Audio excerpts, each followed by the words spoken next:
Je vous présente donc Claire Lapointe, qui a été recrutée. Vous voyez, elle a survécu au rite difficile des fois de recrutement. Ça prouve déjà que c'est quelqu'un de très brillant. Est-ce que Claire Lapointe, on se connaît tous les deux? On a notamment parlé j'allais dire, je suppose que vous êtes une personne au moins aussi abordable que le logement dont vous vous occupiez. Je l'espère en tout cas. Bon, autrement dit, vous étiez, si je ne me trompe pas, mais je me trompe souvent dans le domaine, vous étiez la dame qui était spécialisée dans le logement abordable à travers un regroupement qui fédère tous les groupes de ressources techniques au Québec en matière de logement social. Est-ce que c'est ça à peu près?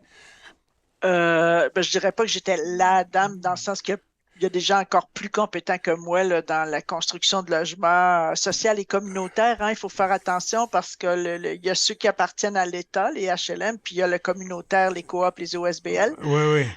Puis moi, oui, je travaillais pour l'Association des groupes de ressources techniques dans le cadre d'un projet de développement pour créer un réseau immobilier pour les personnes aînées. Voilà, voilà. Donc, j'étais là.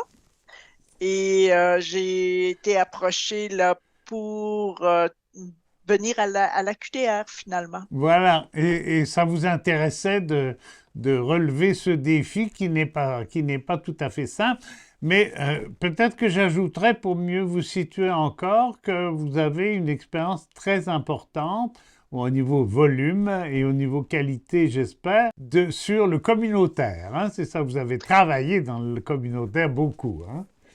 Écoutez, j'ai passé toute ma vie soit dans des coopératives ou dans des organismes sans but lucratif. C'est un ou l'autre selon ce que la vie apportait parce que je suis une personne curieuse, j'aime les gens. Premièrement, j'ai toujours travaillé avec des gens. Pour moi, c'est très important.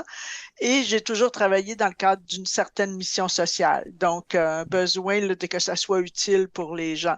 Donc, j'ai traversé vraiment toutes sortes d'étapes. J'ai travaillé pour la Fédération des banques alimentaires, mais ça fait longtemps où j'ai découvert vraiment ce que c'était vraiment la pauvreté qu'on confond aussi souvent quand on est jeune, on dit ah je suis cassé, je suis pauvre, mais la pauvreté c'est pas ça, c'est beaucoup plus vaste que ça.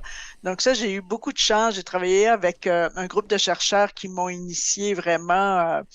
J'ai toujours dit j'ai fait un cours de sciences sociales pendant ce temps-là parce que j'ai vraiment appris énormément. J'ai passé à travers une coop de travail en technologie de l'information, dans une coop funéraire. Ça fait toujours rire tout le monde, là, mais oui, j'ai déjà travaillé dans une coopérative funéraire, un milieu hyper humain que j'ai vraiment aimé, parce que justement, on est avec les gens, puis on peut pas être plus dans la vérité qu'en cas de décès. Donc, les gens sont dans la vérité absolue. Puis, dans mes dernières années, à part la GRTQ, là, j'ai travaillé pour un comité de citoyens à Verdun, qui s'appelle le Comité d'action des citoyennes et des citoyens de Verdun. C'était vraiment la défense des droits des locataires. Donc, et donc aussi, on s'inscrit dans la lutte à la pauvreté. Et c'est un milieu local, hein, c'était vraiment pour Verdun. Et je vous dirais que quand on m'a approché pour la GRTQ, moi, j'avais travaillé beaucoup dans des réseaux provinciaux. Puis ça me manquait. Je veux pas dire que l'action locale n'est pas importante, là, au contraire, il en faut. Mais comme j'ai beaucoup travaillé dans des organismes à caractère provincial, ce côté-là me manquait, de rencontrer des gens qui viennent de tout horizon.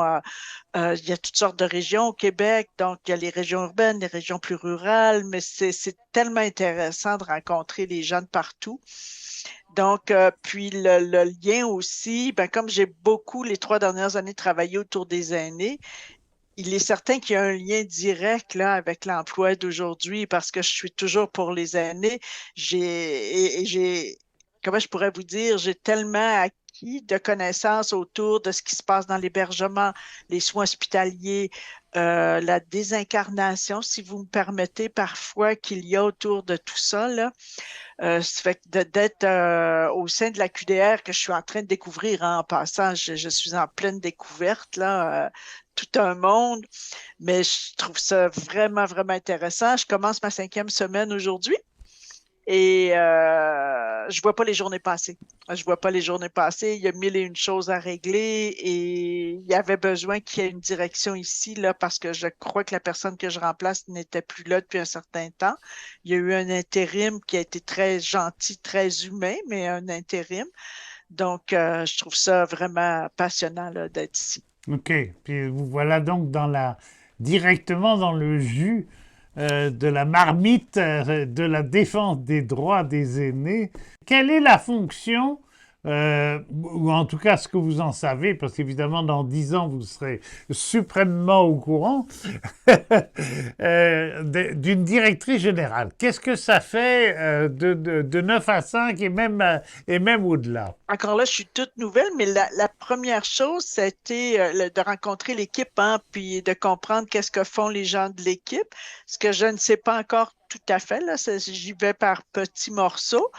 Et puis, donc, c'est de comprendre qu'est-ce qui se passe et aussi d'amener l'équipe à travailler tout ensemble dans le but commun parce qu'on est les outils du conseil d'administration, hein, on est les outils de l'association pour faire un travail de mobilisation, d'information, de faire valoir les droits des personnes aînées. Et donc, en ce moment, je vous dirais qu'il y a autant de l'appropriation très administrative, tu sais, parce qu'il y a des factures à approuver, il y a un budget, il y a des sous, il faut s'assurer que ça marche. Puis, il y a aussi toutes les sections locales qui ont des besoins, qui veulent être membres de tel ou tel comité. Je crois qu'il y a 9 comités nationaux Mhm, mhm. qui travaillent sur des grands mandats là, autour du transport, de la femme, la santé, les RPA. En tout cas, c'est très, très, très varié. Donc, en ce moment, on prépare des mémoires pour le gouvernement dans le cadre des budgets qui s'en viennent autant provincial que fédéral. Donc, il y a la lecture de tout ça. Donc, je vous dirais que l'aspect politique, parce qu'il y a un aspect très politique à cet emploi-là, je suis vraiment en train de me l'approprier, si vous voulez. Ça, c'est parce que j'étais pas vraiment. C'est sûr qu'il y a toujours de la politique, peu importe où on est, mais là, je vous dirais que c'est très politique et j'aime bien. C'est ça, c'est des fonctions de représentation des intérêts de la masse des retraités, parce que maintenant, avec le vieillissement dans le bon sens du mot, il y a de plus en plus de gens qui atteignent un âge avancé et qui vivent leur retraite, c'est pas quelques mois, c'est quelques années, pour ne pas dire quelques dizaines d'années parfois. Moi, ça fait 20 ans que je suis en retraite. J'ai jamais autant travaillé d'ailleurs. Merci beaucoup et à très bientôt.